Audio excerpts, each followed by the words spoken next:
Sebastian Piera is already president. Well, actually he's president again, because as you all know, this political leader was president of Chile barely 2 mandates ago, between 2010 and 2014. Hoy ha sido un gran día para Chile. Now, after achieving a strong and healthy victory by almost 10 points in the 2017 presidential elections, Sebastian Piñera was declared president on March the 11th.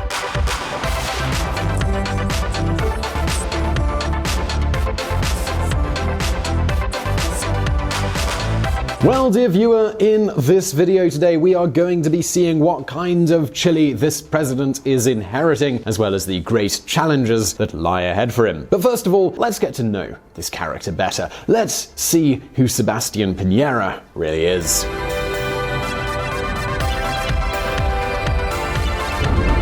Who is Sebastian Piñera? First of all, we need to know that Sebastian Piñera, for many reasons, isn't just another politician. You see, we're talking about a man who, on the one hand, owns one of the biggest fortunes in Chile, a fortune that Forbes magazine estimates is no less than $2.7 billion. Yep, you heard that right. Yo siempre me he rebelado contra aquellos que quieren apartar del gobierno el espíritu emprendedor. Me parece tan absurdo que prefieran un gobierno lleno de operadores políticos y vacío de emprendedores honestos, que los primeros puedan postular a todo y los segundos a nada.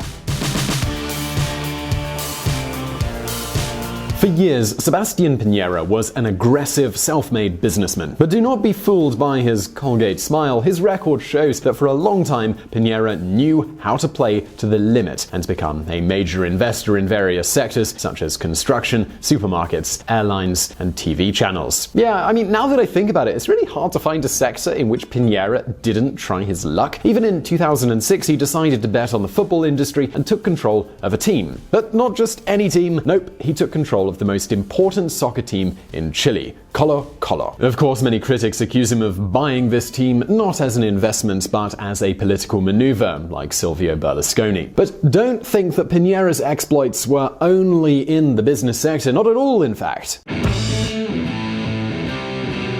In the political arena, the current president of Chile also left his mark. In 2010, he became the first right-wing president to be democratically elected since 1958. Piñera also became the first right-wing president since Chile underwent its democratic transition after Augusto Pinochet's era. Now, in 2018, this is happening again.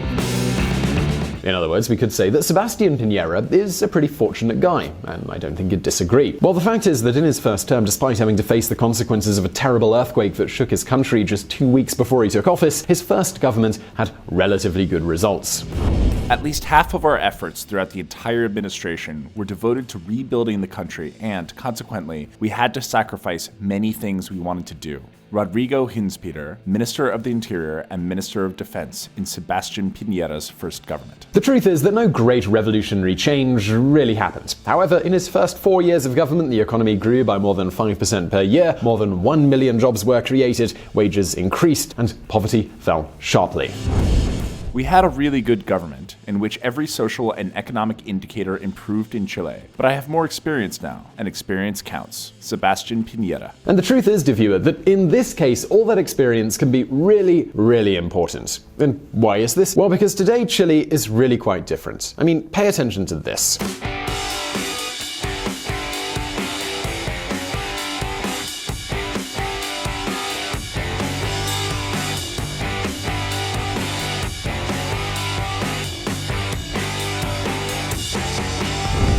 Today's Chile.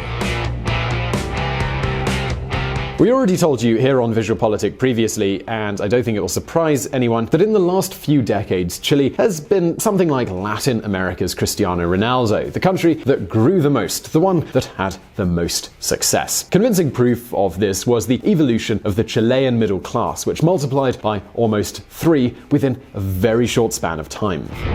The Chilean middle class grew from 23.7% to 64.3% of the population in 25 years. However, as we saw in a previous video, in recent years, specifically during Michelle Bachelet's last term, things really changed. Chile es un país mediano que aún no alcanza el pleno desarrollo, pero su acelerada modernización de las últimas décadas nos ha puesto de lleno en la frontera de los desafíos de la modernidad y en las tensiones que enfrenta la democracia y el crecimiento económico. Just as we mentioned, in recent years, economic growth has plummeted. Job creation has slowed, wages haven't grown, and foreign investment has dropped. Lately, the only thing that has grown in Chile has been the number of public employees, taxes, and bureaucracy. That's right, practically every economic parameter made a very negative change during Michelle Bachelet's last term. I mean, check this out. There has been an average growth of barely 1.8% per year, which implies that this legislation was the worst economic growth since the democratic transition. In fact, in recent years, Chile has grown less than the world economy and considerably less than its Pacific Alliance counterparts, Mexico, Peru, and Colombia. And that's not all. The public deficit went from being a guest to a permanent tenant, and of course, that certainly has consequences. Public debt, although still low, has reached its highest level since 1993.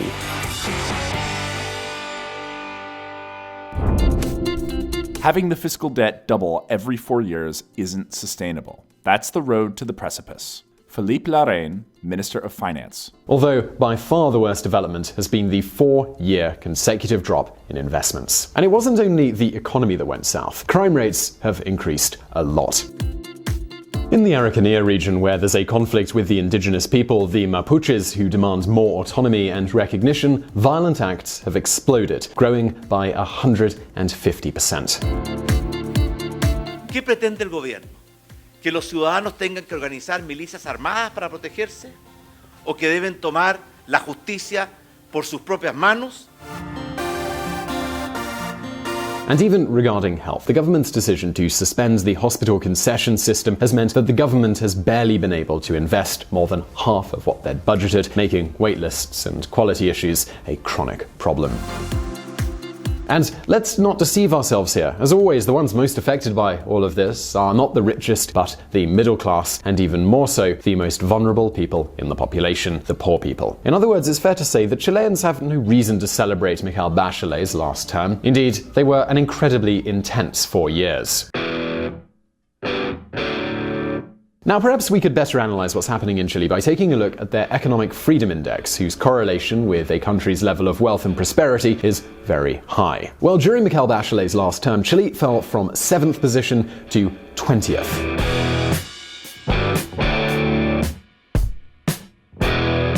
Anyway, this is the situation that the new president of Chile has to face. And now the question we need to ask ourselves is, what should this new government's priorities be? What can we expect? What should we expect from them? Well, let's take a look at that.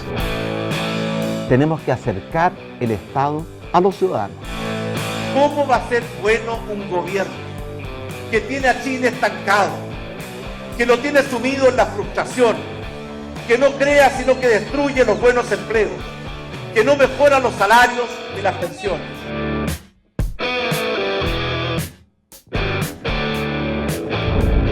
The Great Challenges.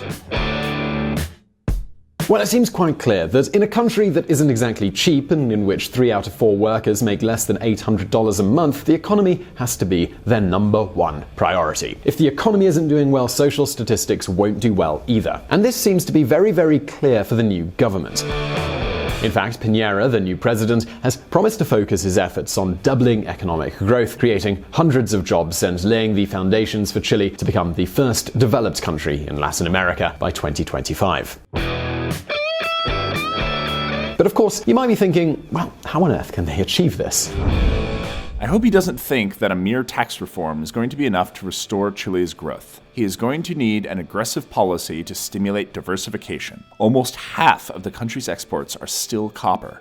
Ricardo Hausmann. Well, to achieve the 2025 goal, the country needs to deal with 3 very clear priorities: diversify their economy, improve their productivity, and adjust their public accounts. But do not think that this is an easy task. To diversify the economy, to stop relying on raw materials, especially copper, and boost their productivity, Piñera's Chile will need a few things. First, they will need to promote investment, especially foreign investment, that is, attract more companies and foreign capital who will bet on Chile to produce produce and provide services. This plan could really be helped by a reversal of Bachelet's terrible tax reform, which not only raised taxes on companies, but also punished their investments. This was really not a good idea. Further, they should decrease the huge bureaucracy that exists, for example, by digitizing every possible process. Second, and this is a much more controversial issue for this Latin American country, they need to promote a program to attract foreign talent. Yeah, they really need to be promoting immigration.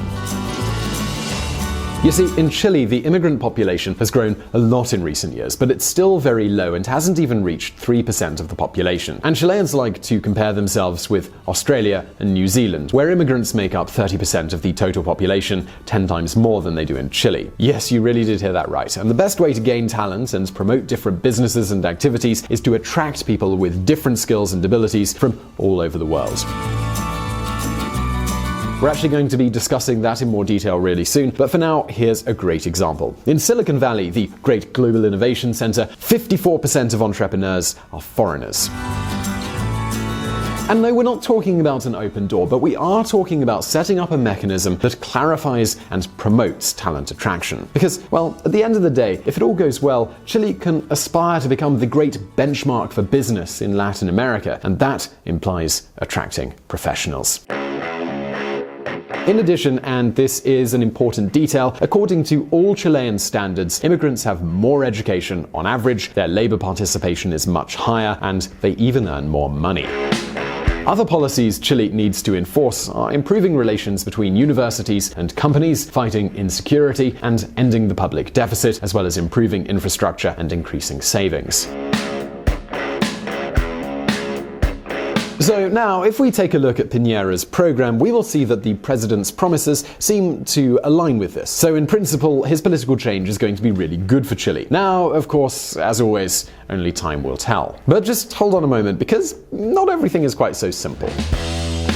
See, due to an electoral reform that Bachelet promoted, Piñera's coalition doesn't have a majority in Congress, so negotiating and seeking parliamentary agreements will be a priority for this new governmental team. So, dear viewer, that's the way things are in Chile today, but now it's your turn. What's your opinion on Sebastián Piñera's new government? Do you think his government will be good for Chile? Well, leave your answer in the comment section below, as well as in this survey, and I really hope you did enjoy this video. Please do hit that like button if you did, and do not forget to subscribe because we put out brand new videos every Monday and every Thursday. Also, don't forget to check out our friends at the Reconsider Media podcast. They provided the vocals in this episode that were not mine, and as always, thanks for watching.